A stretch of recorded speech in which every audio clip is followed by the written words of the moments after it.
داغه نه نو کولې چې تا دي آفرین نو دا چل دی چې زه شوقي دیم د راګ شوقي دی تاسو راګ نه کوئ بس ټیک ده چې تاسو کوئ که نه راګ بس ورسره نوکرې به غریبه به چې غریبې به دا چل به یې زده کې باچا به غږو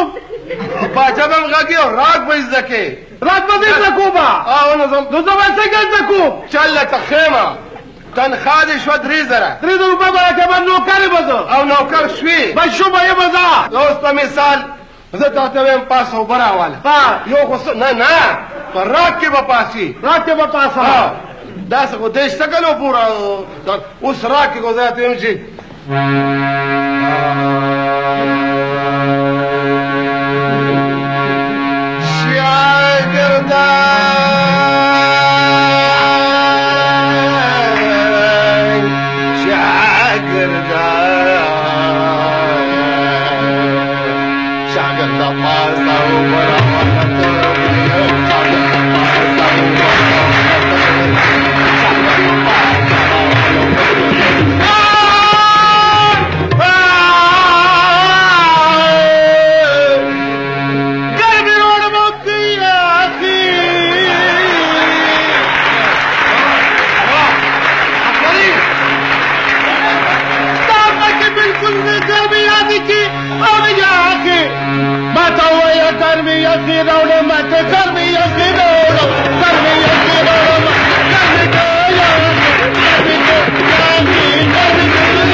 تنخواه شوه همدغسې به درته چیم ویم همدغسې په راګ کې به یې راوړې یعنې کلاسیکل ټیک ده جي اوس داسې کار وکړه دته کور وښیه زما ښه جي ته ماله ډوډۍ راوړې ده کور نه خو زر راوړه زه وږې یم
خوبه د خلکو سمندرګارو پیر زیات رشستا فکور کې مولا غرکت تا خبر اول ماته دې راټ نه مګر باندې لکه